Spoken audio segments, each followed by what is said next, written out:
Okay, welcome back in Sanjay Pandey classes.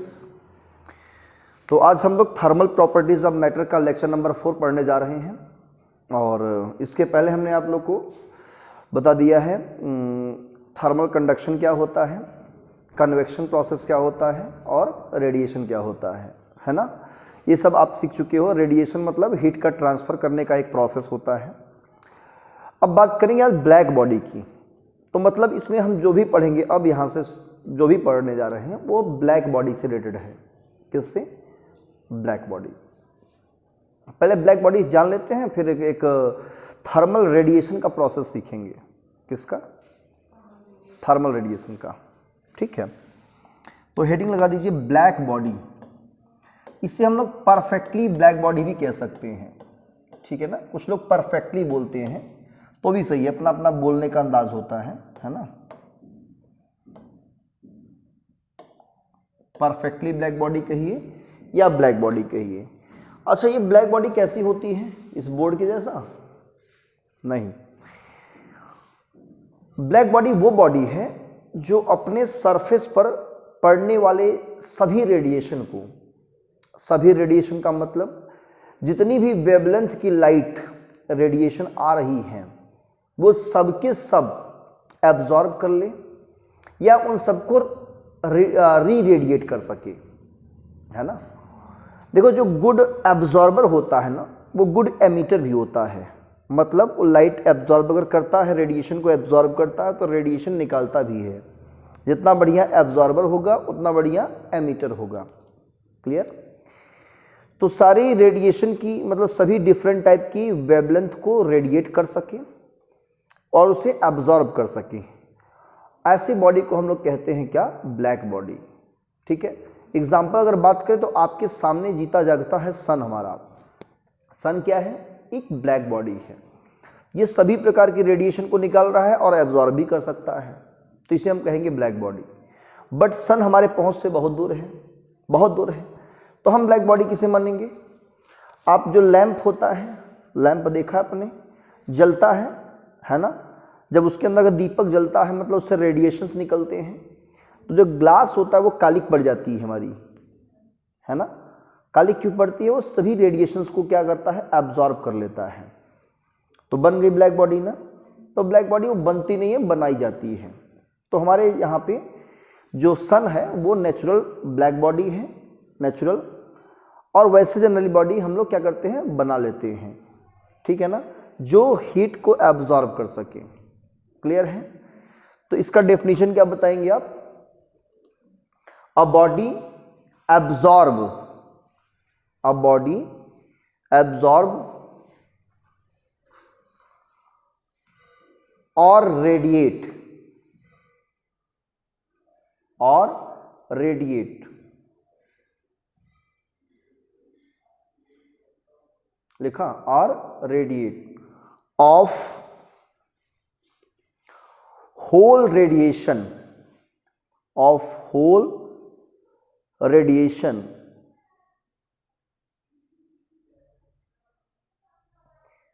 incident on it, incident on it, लिखा, is called black body, is called black body। ठीक है, तो यही है black body हमारी। ठीक है, छोटी सी।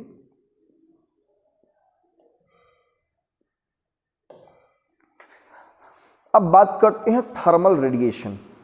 तो हेडिंग रहेगा आपका थर्मल रेडिएशन, थर्मल रेडिएशन।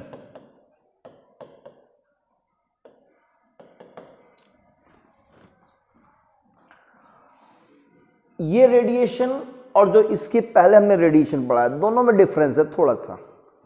है तो काम वही, मेन मकसद वही है, लेकिन थोड़ा सा डिफरेंस है। थर्मल रेडिएशन जैसी बात आती है, थर्मल का मतलब टेम्परेचर या हीट, रेडिएशन मतलब हीट एमिट करना, रेडिएशन निकालना, है ना। तो बॉडी अपने टेम्परेचर के कारण, थर्मल मतलब यहाँ पे टेम्परेचर से है, अपने टेम्परेचर के कारण जो हीट निकाल रही है वो हीट या रेडिएशन किस फॉर्म में निकलती है? इलेक्ट्रोमैग्नेटिक वेव के फॉर्म में। किस फॉर्म में? हाँ, तो इलेक्ट्रोमैग्नेटिक वेव के फॉर्म में मान लो कोई ये बॉडी है, यहां से निकल रही है डिफरेंट टाइप की वेवलेंथ, है ना, ऐसे रेडिएशन निकल रहा है, ठीक है, रेडिएशन निकल रहा है यहां से भी, ऐसे ये रेडिएशन निकल रहा है ऐसे। तो ये हमारी बॉडी क्या है? ये बॉडी हमारी क्या है? एक कह लीजिए हॉट बॉडी है। क्या है? हॉट बॉडी है, सोर्स है, और ये इसका टेम्परेचर है, मतलब इसका टेम्परेचर इतना ज़्यादा है कि 0 केल्विन से ज़्यादा है, ये मान लीजिए।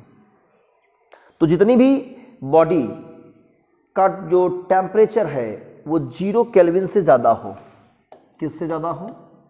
हाँ, अबव 0 केल्विन, अगर इससे ज़्यादा है तो वो बॉडी रेडिएशन करती है, मतलब रेडिएशन एमिट करती है। किस फॉर्म में? इलेक्ट्रोमैग्नेटिक वेव के फॉर्म में। क्लियर? तो डेफिनेशन क्या लिखेंगे इसका? लिखिए, द इलेक्ट्रोमैग्नेटिक रेडिएशन,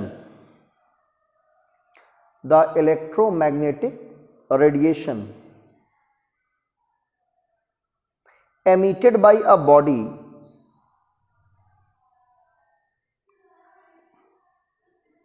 क्या लिखा? emitted by a body by virtue of its temperature, by virtue of its temperature is called thermal radiation,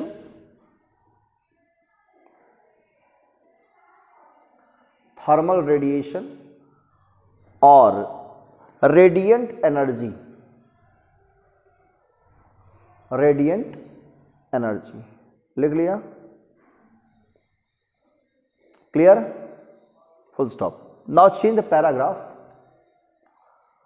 all bodies having temperature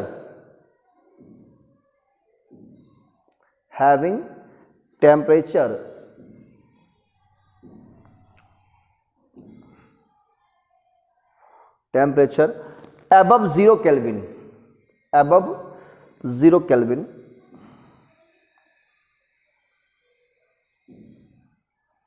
emit thermal radiation, emit thermal radiation.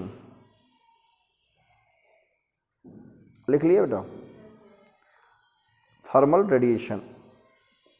इसका example लिख सकते हो आप लोग। Example जैसे आप लोहा गर्म करते हो, है ना, क्या गर्म करते हो? लोहा, आयरन को जब गर्म करते हो तो बिल्कुल लाल लाल हो जाता है, बिल्कुल देखो ना, रेड हॉट आयरन। तो उससे क्या निकलता है? रेडिएशन निकलती है। ऑल टाइप्स की वेवलेंथ की क्या निकलती है? रेडिएशन। तो ये जो रेडिएशन है ना, किस फॉर्म में है? इलेक्ट्रोमैग्नेटिक वेव के फॉर्म में। और जब इलेक्ट्रोमैग्नेटिक वेव है तो इसकी अपनी वेवलेंथ होगी, फ्रीक्वेंसी भी होगी, है ना। तो एग्जांपल लिखिए,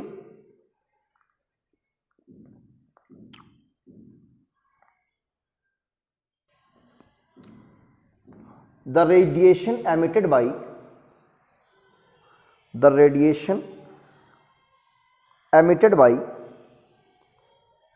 red hot iron,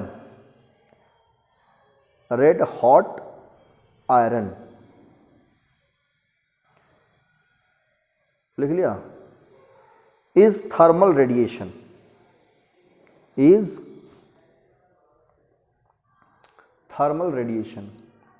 एक तो फिलामेंट लैंप आता था पहले, अभी भी शायद यूज़ होता है कि पता नहीं। पहले के फिलामेंट लैंप होता था, उसे मिल्टन क्या के बुलाते थे, गैस से जलता था, बांध देते, गैस ऑन करते थे, आग लगा देते थे, तो वो पहले जलता था, फिर बाद में वो जब बहुत ज़्यादा उजाला करता था। नहीं नहीं, वो फिलामेंट का होता था। ठीक है, तो हम लोग अपने बचपन में देखा है अपने गांव वगैरह में, तो वहाँ पे वो सब चीज़ें यूज़ की जाती है, फिलामेंट लैंप जिसे बोलते हैं। ठीक है, तो उससे भी रेडिएशन क्या होता है, इलेक्ट्रोमैग्नेटिक वेव के फॉर्म में होता है। अब इस जो रेडिएशन निकल रहा है इसकी कुछ प्रॉपर्टीज़ होती हैं, ये कितनी वेवलेंथ तक का रेडिएशन निकाल सकता है और कौन कौन सा फेनोमेना शो करता है, तो हम इसके लिखेंगे कुछ प्रॉपर्टीज़। तो डाल दो हेडिंग प्रॉपर्टीज़, इसी में क्या डालेंगे, प्रॉपर्टीज़। हेडिंग क्या रहेगा, properties.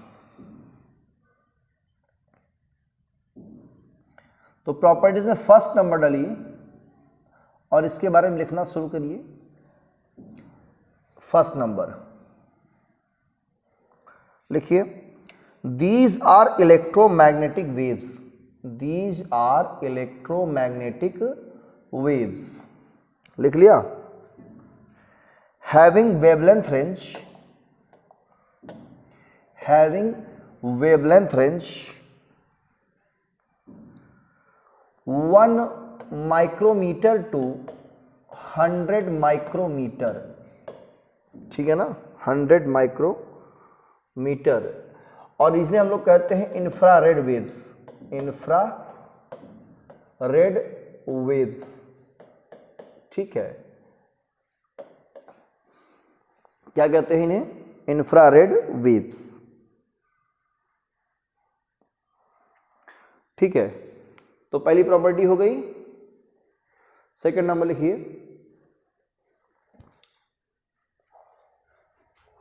Radiation travels in a straight line path,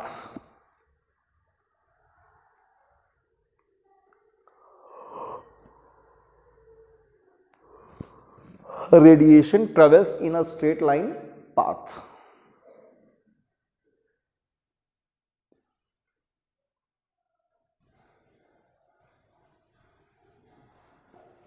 ठीक है, थर्ड नंबर लिखिए, radiations obey the, radiations obey the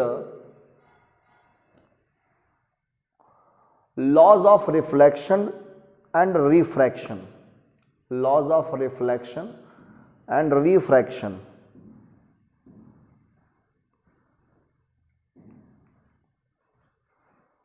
ठीक है, क्लियर। नेक्स्ट वन लिखिए, थर्मल रेडिएशन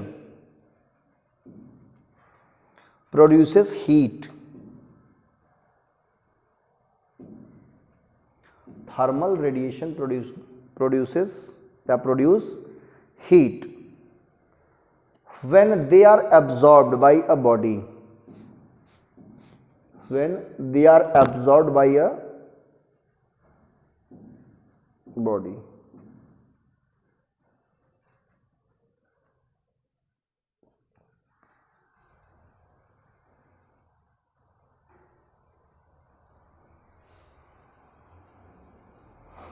ठीक है, क्लियर। तो ये है आपका क्या, थर्मल रेडिएशन के बारे में, ब्लैक बॉडी के बारे में। अब इसमें हम एक टॉपिक पढ़ने जा रहे हैं, पढ़ लेते हैं पहले।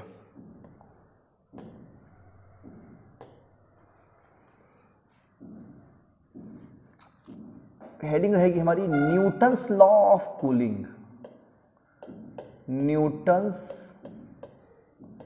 लॉ ऑफ कूलिंग, है ना, मतलब कूल होने का जो न्यूटन ने लॉ दिया है, ये लॉ पढ़ने जा रहे हैं हम। ठीक है, Newton's law of cooling.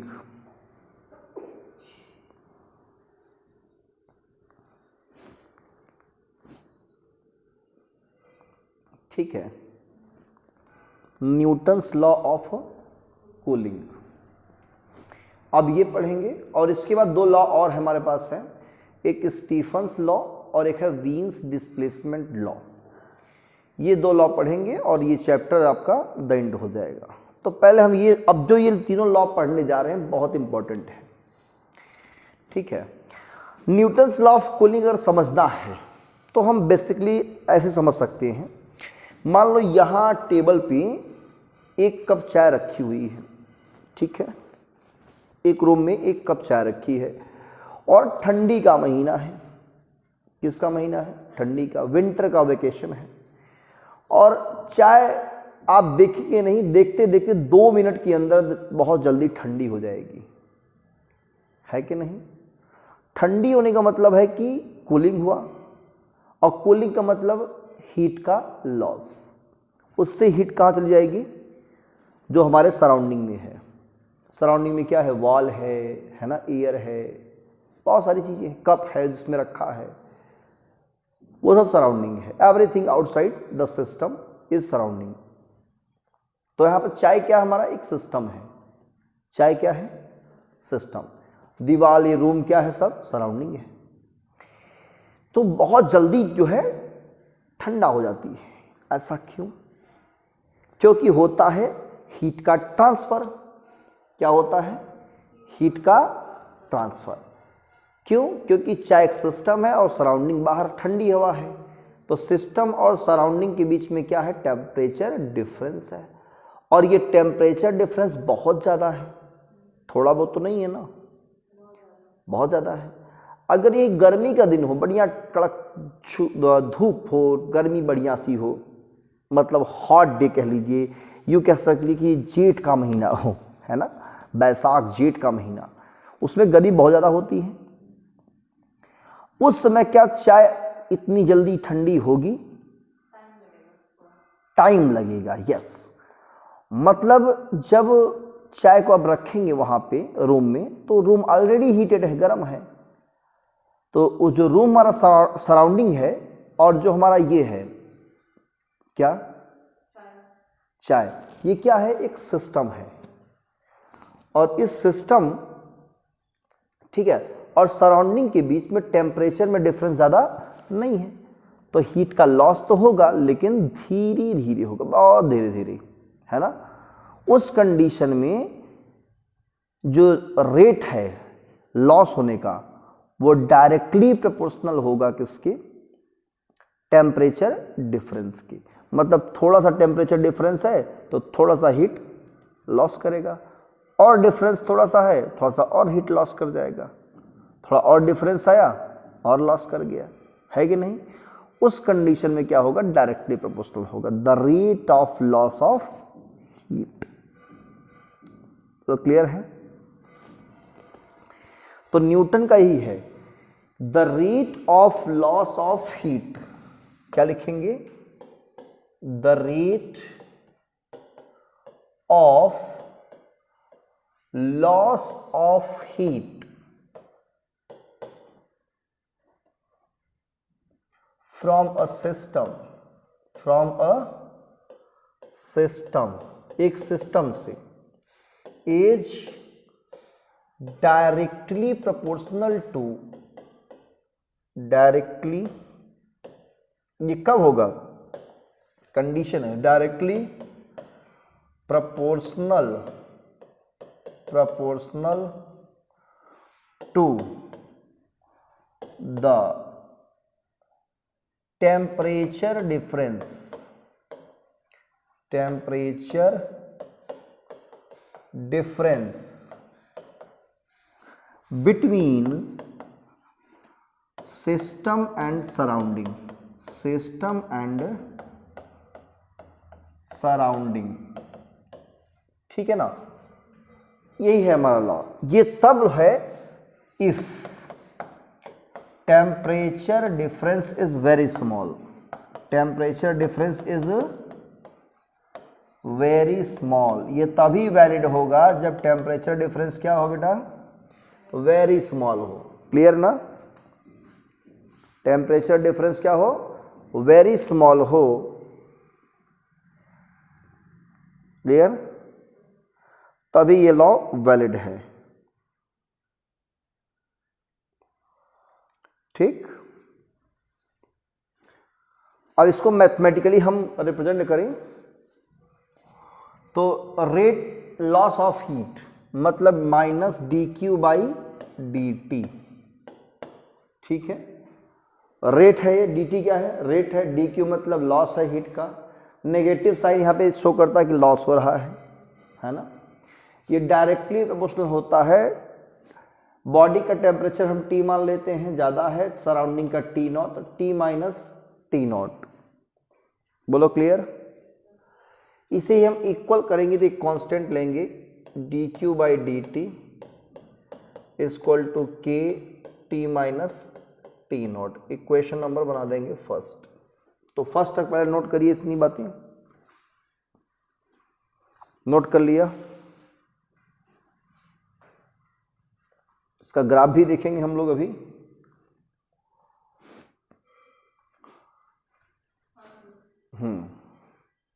D Q by D T, ठीक है। इसका ग्राफ देख लेते हैं पहले। तो हम यहां ले लेते हैं दो एक्सिस, कितने एक्सिस, दो, ये एक एक्सिस है, ये दूसरी एक्सिस है,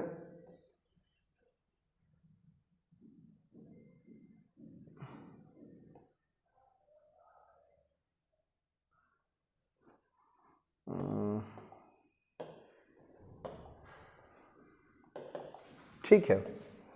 ये दूसरी एक्सिस आपकी है, ये टाइम एक्सिस हमने ले लिया इधर, क्या ले लिया, टाइम। और ये टाइम किस में है, मिनट में है, किस में है, मिनट, ठीक है। और इधर हमने ले लिया आपका टेम्परेचर डिफरेंस, किस में, इन डिग्री सेल्सियस। ये आपका ओरिजिन है। तो ग्राफ हमारा कुछ यूं जाएगा, ग्राफ कुछ हमारा ऐसा जाएगा। मतलब शुरुआत में क्या होगा, टेम्परेचर डिफरेंस क्या रहेगा, कम रहेगा, तो धीरे धीरे फॉल करेगा, धीरे धीरे फॉल करेगा, है कि नहीं। जैसे टेम्परेचर डिफरेंस कम होगा, धीरे धीरे क्या होगा, कम होगा। भाई ज्यादा टेम्परेचर डिफरेंस है, बहुत तेज देखो फॉल किया, है ना, टाइम लगा। कम टाइम में ज्यादा क्या किया, टेम्परेचर डिफरेंस है कि नहीं, हीट लॉस कर दिया। टाइम बीतेगा, धीरे धीरे टेम्परेचर क्या करेगा, अब धीरे धीरे लॉस करेगा हीट को, ठीक है ना। तो ये ग्राफ बनेगा, ठीक है, ये हमारा क्या बनेगा, ग्राफ। अब हम मान लेते हैं यहां पे बॉडी का mass, if mass of body is m, ठीक है, is lost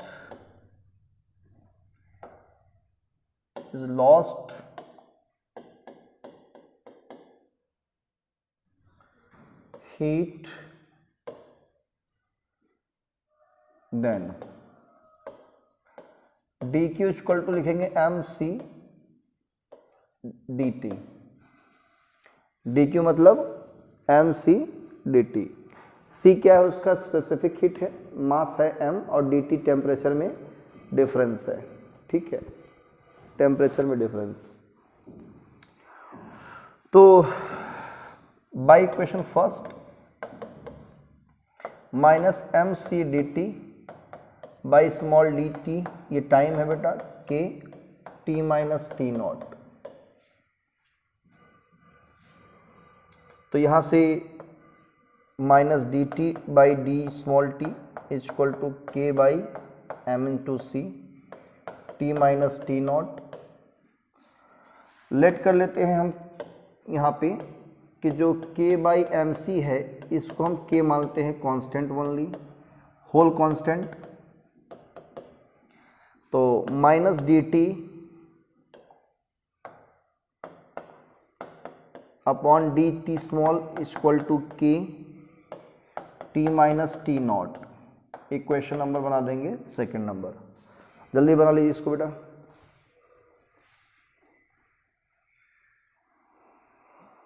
टेम्परेचर में डिफरेंस कम रहेगा, बहुत टाइम लगेगा फॉल करने में, ठीक है ना। टेम्परेचर डिफरेंस ज़्यादा रहेगा तो फॉल करने में टाइम ज़्यादा नहीं लगेगा, ठीक है।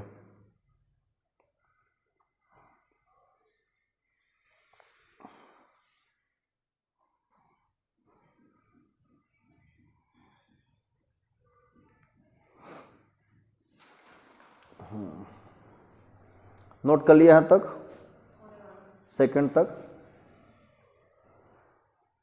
मान लेते हैं बॉडी इनिशियली टेम्परेचर पे था, ये टेम्परेचर था इनिशियल T1 पे था,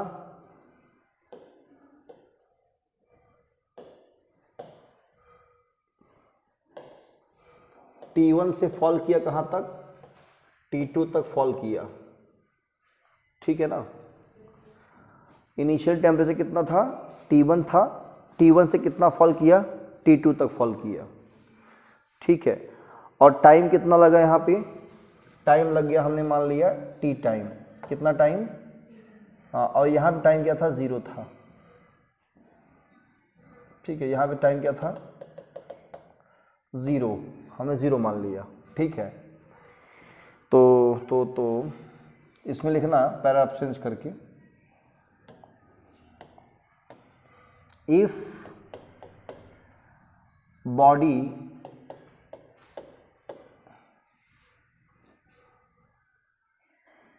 is at initially at temperature T1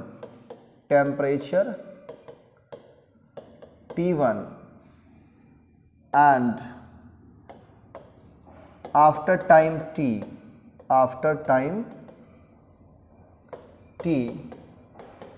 its final temperature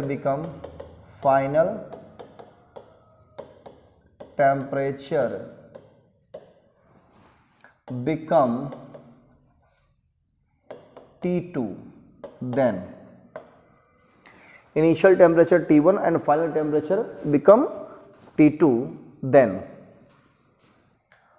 जहाँ पे dt लिखा है वहाँ क्या लिखेंगे हम, T2 माइनस T1, dt कितना हमारा हो जाएगा, T2 माइनस T1, और dt कितना होगा, ये T माइनस 0, ठीक है। तो बाई इक्वेशन सेकंड था ना वो बेटा, बोलो सेकंड था, तो हम minus T2 minus T1 upon T minus 0 equal to K, और जो कैपिटल T है ना वहाँ हम रखेंगे average temperature, T1 plus T2 by 2 minus T0। तो फाइनली सॉल्व करने पर इसे हमें कितना मिलेगा, T1 minus T2 upon small t is equal to K, T1 plus T2 by 2 minus T0। यहाँ T0 क्या है, T0 है सराउंडिंग का टेम्परेचर, T0 क्या है, हाँ, temperature of surrounding, temperature of surrounding, ठीक है ना। सराउंडिंग का क्या है, टेम्परेचर है। तो जल्दी नोट कर लीजिए इसको।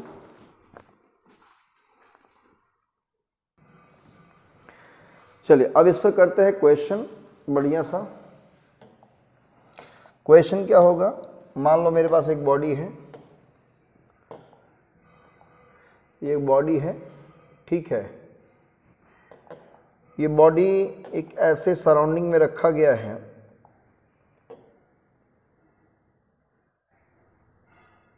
ठीक है।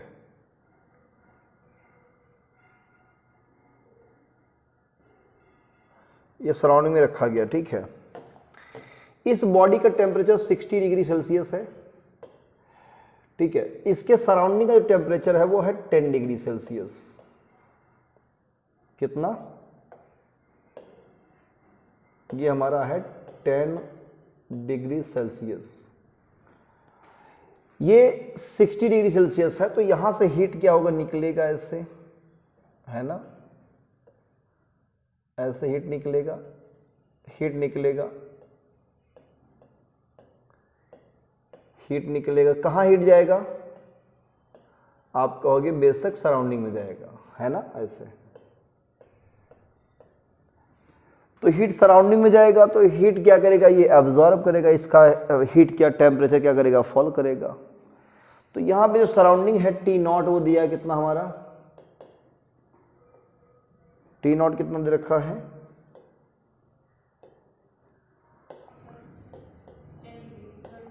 हाँ टी नॉट कितना दिया है 10 डिग्री सेल्सियस। इसका टेम्परेचर इनिशियल दिया है 60 डिग्री सेल्सियस और बाद में हो जाता है कितना 40 डिग्री सेल्सियस। टाइम कितना लगता है 7 मिनट का। आप मिनट को चाहो तो चेंज कर लो सेकेंड में और चाहे तो ये रहने दो, ठीक है। वही न्यूटन्स लॉ ऑफ कूलिंग लगाएंगे, T1 माइनस T2 मतलब 60 minus 40 upon 7 equal to constant K हमें निकालना होता है, के कितना आएगा, पहले के की वैल्यू निकालेंगे। 60 प्लस 40 इतना किया था आपने रेचल, माइनस 10, ये हो जाएगा 20 बाई 7 के, ये 100 हो जाएगा, 40 60 100 हो जाएगा, 100 बटा 2 मतलब 50 माइनस 10 40 आ जाएगा और ये 20 दूना 40, तो के आ जाएगा 1 बाई 72 14। बोलो आया, समझ में आ गया, के आ गया कितना 1 बाई 14। अब जो हमारा T2 है ना, सेकेंड स्टेप में क्या करेंगे हम, जो 40 है ना वो T1 हो जाएगा, T1 कितना होगा हमारा 40 डिग्री सेल्सियस और T2 इसमें निकालना है। क्लियर, T नॉट वही लेंगे कितना जितना था पहले 10 डिग्री सेल्सियस और K की वैल्यू कितना लेंगे 1 बाई 14। तो T1 माइनस T2 मतलब 40 माइनस T2 निकालना है, अपॉन टाइम कितना है 7 मिनट, वही रखेंगे नहीं, हाँ 7 मिनट नेक्स्ट बोल रहा है, और K होता है तो K की वैल्यू 1 बाई 14 और T1 प्लस यानी 40 प्लस T2 बाई 2 माइनस 10, इसे सॉल्व कर लेंगे, 7 2 जा, क्रॉस मल्टीप्लाई करेंगे 80 माइनस 2T2 बराबर 40। हाँ यहाँ पे क्या एलसीएम लेंगे, जब 2 लेते हैं तो 40 10 दूना 20, तो 40 में 20 गया 20, 20 प्लस T2 बचेगा। बोलो एक कैलकुलेशन समझ में आ रहा है नहीं आ रहा है भाई, 2 एलसीएम लेंगे यहाँ पे तो 2 10 20 और 20 माइनस रहेगा, ये प्लस 40 कितना बचेगा 20 बचेगा, और उस 2 का हमने मल्टीप्लाई कर दिया इसमें, नहीं अभी 2 है, अभी है, एक स्टेप कर लेते हैं भाई, ये 2 कटा है ना, ये मल्टीप्लाई किए हैं, ठीक है। इस 2 का भी कर देते हैं तो 80 दूना 160 हो जाएगा, ये माइनस 4 T2 20 प्लस T2, तो यहाँ से हम निकालते हैं T2 उधर भेजते हैं और ये इधर भेजते हैं, तो T2 प्लस 4 T2 160 माइनस 20 कितना जाएगा 140, 5 T2 इक्वल टू 5 T2 140, ये 5 2 जा 10 और 5 8 जा 28 डिग्री सेल्सियस आएगा आंसर। बोलो क्लियर, नोट कर लीजिए जल्दी से इसको।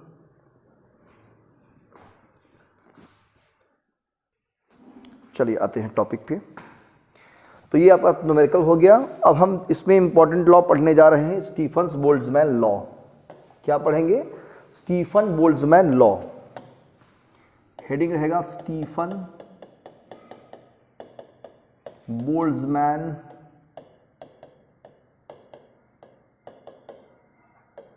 लॉ। Stefan Boltzmann law. इन्होंने जो लॉ दिया है ना वो ब्लैक बॉडी के लिए दिया है। मान लो ये आपके पास बढ़िया सी खूबसूरत सी एक ब्लैक बॉडी है। ब्लैक बॉडी ये क्या है? ब्लैक बॉडी है। देखो ये देखो काली है ना अंदर, यहाँ पे ब्लैक बॉडी है। इस ब्लैक बॉडी से बहुत सारे एनर्जी निकल रही है डिफरेंट वेवलेंथ की। एक वेवलेंथ मान लो येलो की जा रही है, एक ग्रीन की भी जा रही है, ये भी एक वेवलेंथ है, इसकी भी लाइट जा रही है, इसकी भी जा रही है, ये भी जा रही है,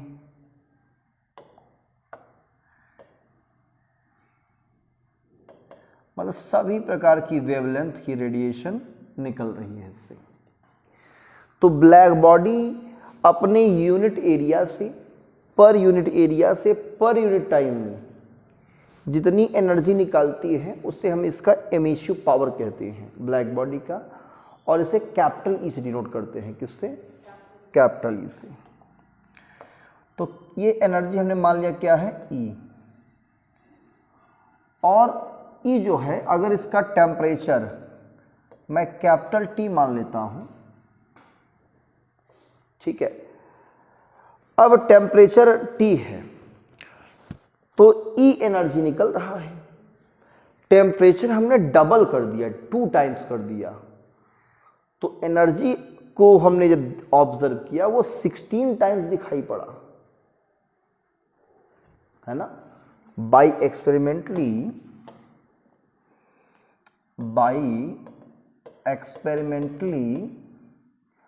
टेम्परेचर अगर डबल होता है हमारा, है ना, टेम्परेचर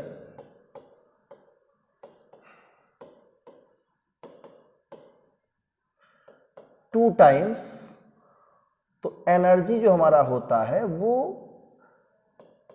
2 की पावर 4 टाइम्स मतलब 16 टाइम्स आ जाता है, ठीक है। और जब टेम्परेचर को हमने 3 टाइम्स लिया, बढ़ा दिया और इंक्रीज किया, तो एनर्जी भी हमारा जो होता है वो 3 की पावर 4 मतलब 81 टाइम्स इंक्रीज कर जाता है। इस तरह से इंक्रीज कर रहा है, ऐसा स्टीफन्स ने देखा, है ना। और ये किस ब्लैक बॉडी की बात हो रही है, तो उन्होंने कह दिया क्या कि जो इसका एमिसिव पावर है वो डायरेक्टली प्रोपोर्शनल है इसके 4th power of absolute temperature, ठीक है ना। तो आप कह सकते हो the rate of emitted energy per unit area in per unit time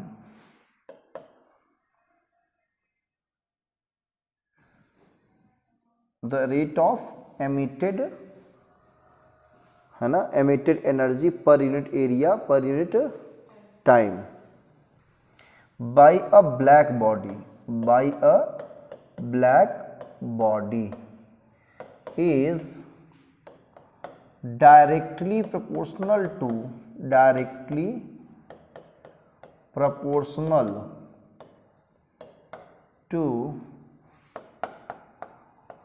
4th power of its absolute temperature,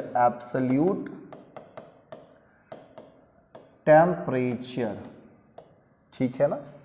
यही है हमारा,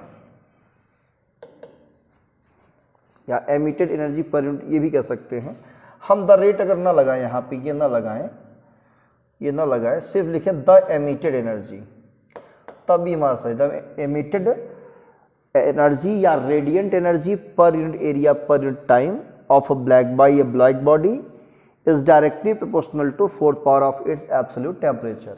नोट कर लिया? ये नोट कर लिए इतनी बातें? ओके। तो अब हम ध्यान दीजिए, इसको हम मैथमेटिकली रिप्रेजेंट करेंगे। किससे? मैथमेटिकली, मतलब लिख सकते हैं दैट इज, इसे हम लोग कहते हैं emissive power capital E proportional to T की पावर 4, इक्वल करेंगे कांस्टेंट लेते हैं सिग्मा टी की पावर 4, ठीक है। और सिग्मा को हम लोग कहते हैं स्टीफन बोल्ट्जमैन कांस्टेंट। स्टीफन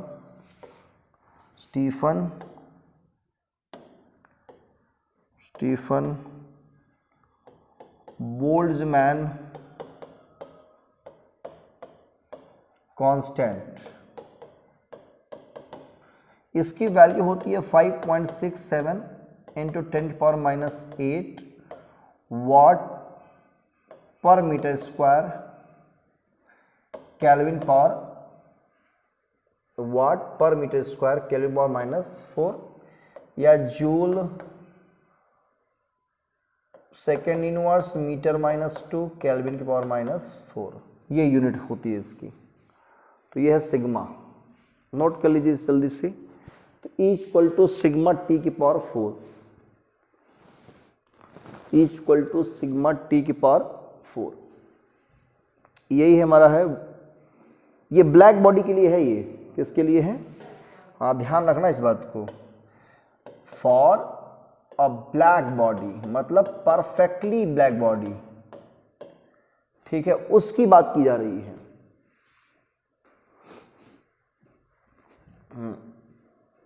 ठीक है।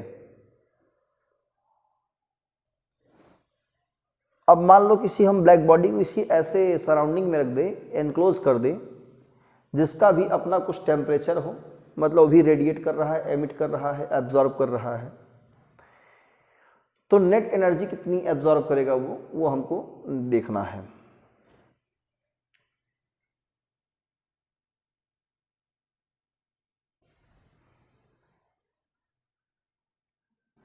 क्लियर?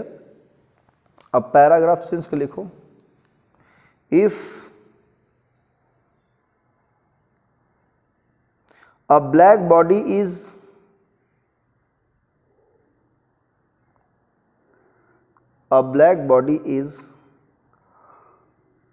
in an enclosure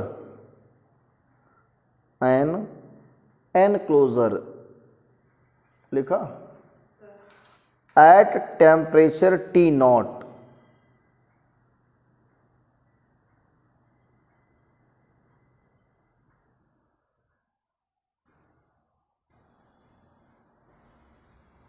लिखा, then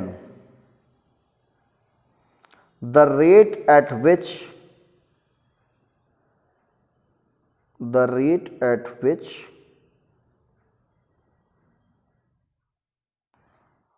black body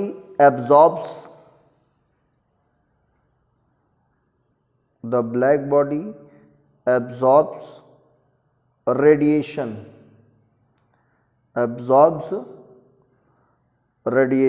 लिखा from the enclosure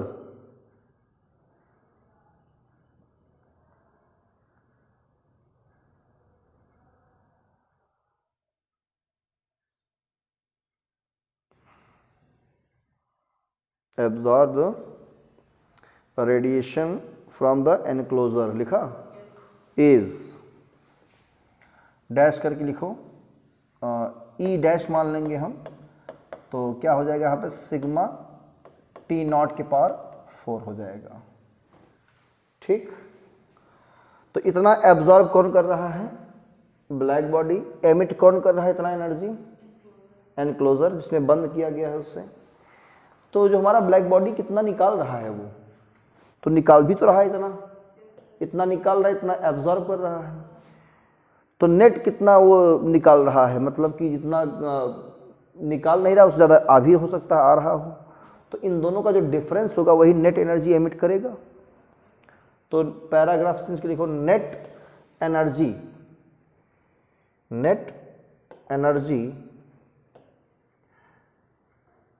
radiated by the black body is given by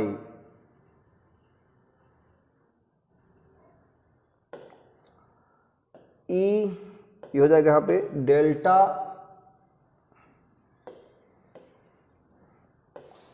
delta E equal to E minus E dash. तो सिग्मा टी की power 4 minus sigma T not की power 4 sigma common ले लेंगे तो delta E कितना हो जाएगा हमारा, सिग्मा टी की पावर 4 माइनस टी नॉट की पावर 4। ये आपका आ जाता है स्टीफन बोल्ट्जमैन लॉ, ये भी है।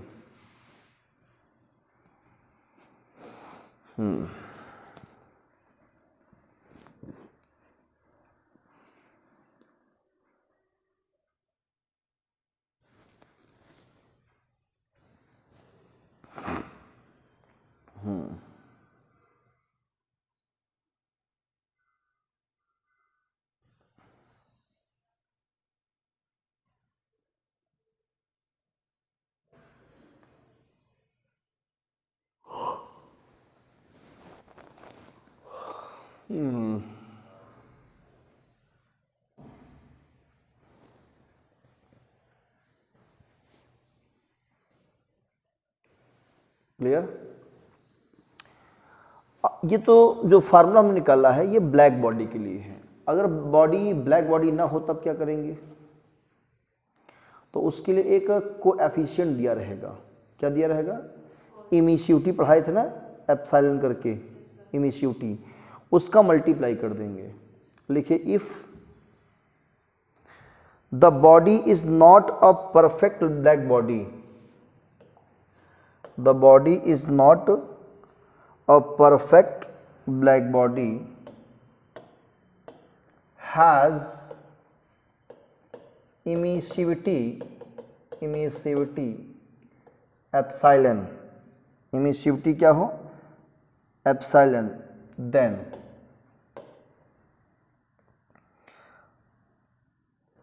ई इक्वल टू क्या हो जाएगा? सिग्मा टी के पावर, ई इक्वल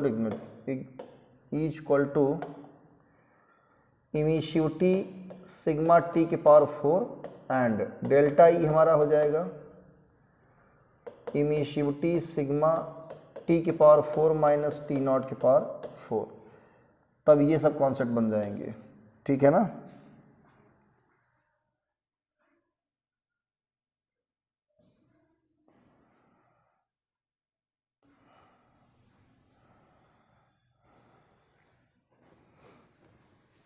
हो गया?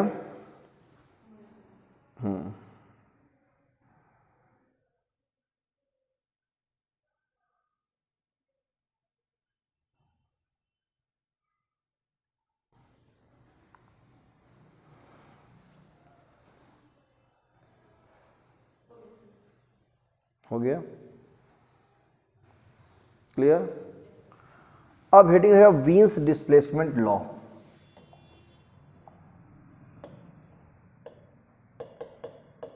वीन्स displacement law, वीन्स displacement law, वीन्स displacement law.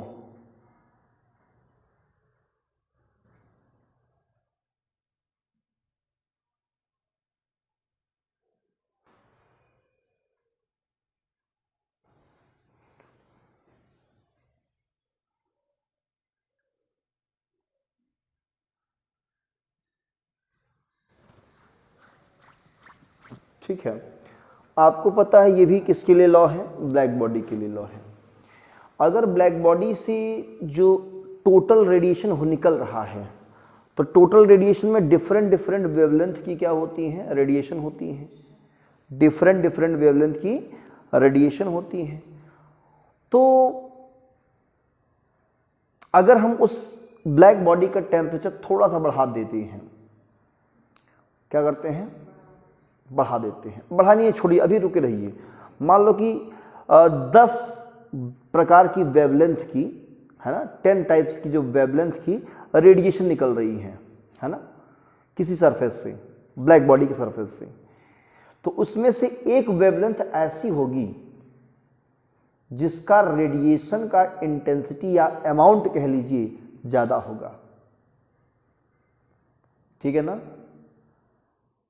मान लो हमने दिया कि 4000 एंगस्ट्रॉम दिया, 5000 दिया, 6000 दिया, 7000 दिया, 8000 दिया, 10000 दिया। इन सभी एंगस्ट्रॉम की रेडिएशन निकल रही है। तो इसमें एक ऐसी वेवलेंथ की पर्टिकुलर वेवलेंथ होगा जिसका रेडिएशन सबसे ज़्यादा निकल रहा होगा। मान लो कि 10,000 का निकला 2 रेडिएशन, 8,000 वाले का निकला 3 रेडिएशन, है ना, या 10,000 वाले का मान लो 50 रेडिएशन है, इसका 8,000 का और कम है, 6,000 का और कम है, 4,000 का सबसे ज़्यादा रेडिएशन है, उल्टा बोल दिए। मान लो 8 का है 3 है, उसका 2, 3, इसका 5 है, और 4,000 एंगस्ट्रॉम का 10 रेडिएशन है। तो किसका रेडिएशन सबसे ज़्यादा है? और वेवलेंथ क्या है इसका? सबसे कम है ना। सबसे वेवलेंथ कितना ज़्यादा है? 10,000 एंगस्ट्रॉम। तो जिसका वेवलेंथ सबसे कम है उसका रेडिएशन ज़्यादा होगा, ठीक है ना। तो इसी पर इन्होंने लॉ दिया है कि लैम्डा एम, मतलब अब उसका फिर टेम्परेचर बढ़ाओगी, टेम्परेचर क्या करोगे? बढ़ाओगे, तो और भी रेडिएशन निकलेगा। कितना टाइम्स? 16 टाइम्स। डबल करोगे 16 टाइम, ट्रिपल करोगे तो 81 टाइम्स। क्लियर ना। तो टेम्परेचर जैसे बढ़ाओगे तो वेवलेंथ और भी छोटी छोटी वेवलेंथ की क्या होगी? रेडिएशन निकलेगी। तो सबसे ज्यादा वेवलेंथ किसका निकलेगा? सबसे ज्यादा रेडिएशन किसका निकलेगा? जिसका वेवलेंथ कम होगा। मतलब हमारा जो रेडिएशन निकलने का वो है टेंडेंसी, वो शिफ्ट किधर हो रही है? मिनिमम वेवलेंथ की तरफ। मतलब जैसे आप टेम्परेचर बढ़ाओगे तो मिनिमम वेवलेंथ की तरफ क्या होगी? शिफ्टिंग होगी रेडिएशन की। मतलब मिनिमम वेवलेंथ वाले कम, जो जिसकी वेवलेंथ कम होगी उसका रेडिएशन ज्यादा होगा। यही है वीन्स का डिस्प्लेसमेंट लॉ। तो इसका लिखिए statement, the wavelength lambda M, wavelength lambda M, M का मतलब मिनिमम, वेवलेंथ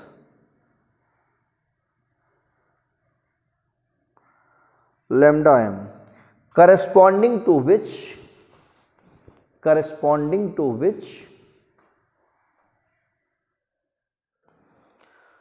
लिखा the energy emitted by a black body,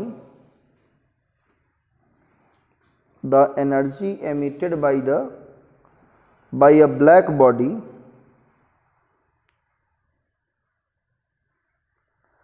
is maximum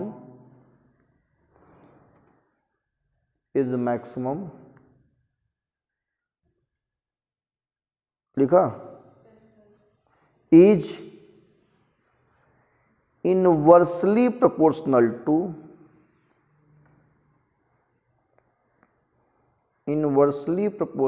to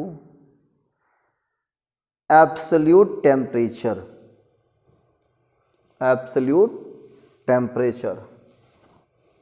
that is lambda m proportional to 1/t equal करेंगे constant लेंगे b upon t, तो lambda m into T equal to B, ठीक है ना। This is Wien's displacement law, this is Wien's displacement law. मतलब minimum wavelength तरफ shift हो रही है, डिस्प्लेस हो रहा है, तो डिस्प्लेसमेंट लॉ कहते हैं इसे, ठीक है। बी यहां पे है वीन्स कांस्टेंट, और इसकी वैल्यू होती है 2.9 इंटू 10⁻³ मीटर केल्विन। कितनी होती है? 2.9 इंटू 10⁻³ मीटर केल्विन। और इसी को हम देख कर लिख सकते हैं क्या? इसी को देख करके lambda 1 into T1 equal to lambda 2 into T2, ये भी आप नोट कर सकते हो इसको देख करके।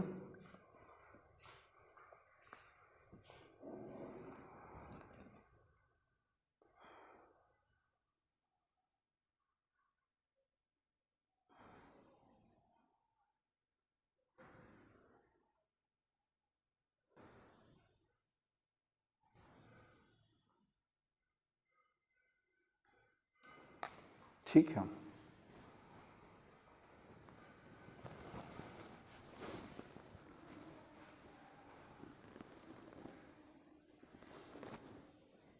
क्लियर। अब ध्यान दो, ये तो हो गया वीन्स का डिस्प्लेसमेंट लॉ। इसमें एक जो ब्लैक बॉडी से रेडिएशन निकल रहा था, तो रेडिएशन का स्पेक्ट्रम लिया गया। क्या लिया गया? स्पेक्ट्रम। और फिर टेम्परेचर बढ़ाया गया, फिर रेडिएशन निकला, उसका स्पेक्ट्रम लिया गया।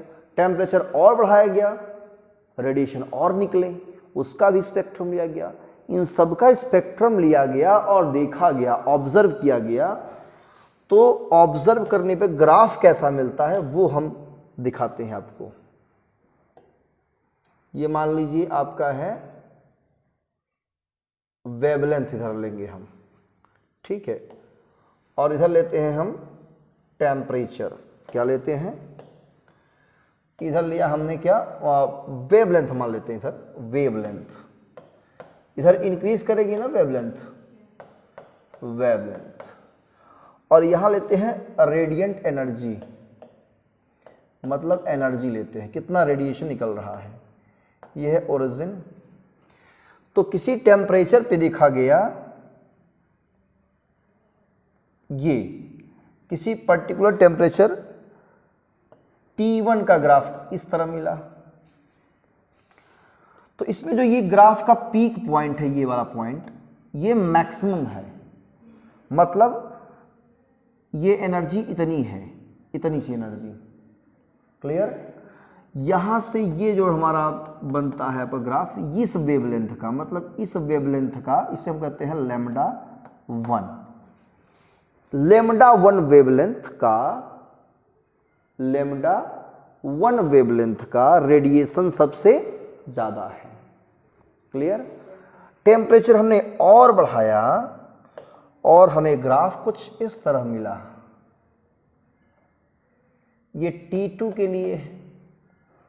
तो जो हमने इसको देखा, तो इसका अब ये हमारा है वेवलेंथ। ये वेवलेंथ हमने देखा, तो ये वेवलेंथ क्या हमारी है? लैम्डा 2। टेम्परेचर बढ़ने पर जो लैम्डा 2 है उसका, मतलब लैम्डा 2 कम है, यहाँ पे लैम्डा 2 क्या है? कम है लैम्डा 1 से, उसका रेडिएशन ज़्यादा निकल रहा है।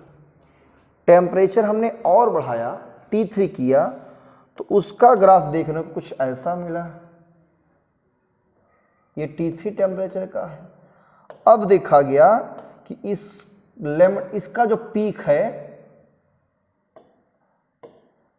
इसका पीक यहां से जब हमने परपेंडिकुलर ड्रॉ किया, तो लैम्डा 3 का, जो कि लैम्डा 2 से कम है, उसका रेडिएशन सबसे ज्यादा है। क्लियर? मतलब टेम्परेचर जैसे जैसे बढ़ रहा है, रेडिएशन निकलने का जो वेवलेंथ है वो मिनिमम वेवलेंथ तरफ शिफ्ट हो रहा है। क्लियर ना?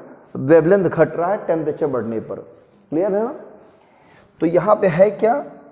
T1 बड़ा है, T1 बड़ा है बेटा, नहीं T1 छोटा है, T1 छोटा है, लेस है T2 से, और ये लेस है T3 से। अब जब ये कम है तो इसके हिसाब से लैम्डा हमारा जो है, लैम्डा 3 कम है, लेस है किससे? लैम्डा 2 से, और लैम्डा 2 लेस है लैम्डा 1 से। तो जो T1 क्या है? टेम्परेचर ज़्यादा था, कम था। टेम्परेचर जब कम था तो लैम्डा 1 वाला वेवलेंथ ज़्यादा था उस समय, है ना? ऐसे कर लीजिए, या उल्टा कर लेते हैं, इसको चेंज कर लेते हैं। मतलब टेम्परेचर इधर बढ़ रहा है, T3 बड़ा है ना? तो लैम्डा 3 यहाँ थोड़ा उल्टा कर देते हैं, लिखने में थोड़ा सा आपको सुविधा हो जाएगी। इसको हम इसको लैम्डा 1 मान लेते हैं, ये वाले को। ये आपका लैम्डा 1 है, लैम्डा 1, लैम्डा 2, लैम्डा 3। ठीक है? तो जब T3 बड़ा है T2 से, तो यहाँ पे लैम्डा 1 क्या है? देखो, लैम्डा 1 वाले का रेडिएशन सबसे ज़्यादा है, तो आप कहोगे लैम्डा 1 का रेडिएशन ज़्यादा है कि नहीं? लैम्डा 1 का रेडिएशन ज़्यादा है किससे? लैम्डा 2 वाले का, उसका रेडिएशन ज़्यादा है लैम्डा 3 वाले से। ठीक है ना? तो ये वो मत समझिए कि वेवलेंथ हमारा ज़्यादा है, वेवलेंथ तो भाई यही ज़्यादा है, वो नहीं है यहाँ पे। इसका मतलब रेडिएशन इसका ज़्यादा है, ठीक है ना, ये लिखने का मतलब इसका रेडिएशन ज़्यादा होगा। क्लियर है ना, तो बना लिया ग्राफ को। तो यही है वीन्स डिस्प्लेसमेंट लॉ के बारे में, ठीक है। तो इसके बारे में और पढ़ना, तो जितना लॉ था इंपॉर्टेंट था, ये ग्राफ कभी कभी एग्जाम में आ जाता है, ठीक है। अगर इस ग्राफ का हम एरिया निकाल लेते हैं, area under graph, area under graph, तो हमें क्या मिलता है, total energy, total energy emitted by black body, emitted by black body. Clear, ये नोट कर लेना। इस ग्राफ के अंडर में जो अगर हम एरिया निकाल लेते हैं, यहाँ से पूरा ये एरिया, अगर ये हम एरिया निकाल लेते हैं ये वाला, तो हमें क्या मिल जाता है, टोटल एनर्जी मिल जाती है। क्या मिल जाती है, total energy radiated by the black body. Clear है ना, हाँ। तो यहाँ पर ये चैप्टर हमारी तरफ से क्या होता है, समाप्त होता है। इस पर क्वेश्चन करना घर पे जा करके, दिवाली की छुट्टी मनाइएगा, ठीक है सब लोग। और छुट्टी मनाने के बाद जो है इस पर पढ़ाई भी करिएगा, एंजॉय करिए। हमारी जो क्लास होगी थर्सडे को होगी, क्योंकि ट्यूसडे को मैं रहूँगा नहीं, हमारे गांव में कुछ प्रोग्राम्स वगैरह, ठीक है। तो आज की इस क्लास में सिर्फ इतना ही, मिलते हैं नेक्स्ट क्लास में नए चैप्टर के साथ। पढ़िए, all the very best, thank you.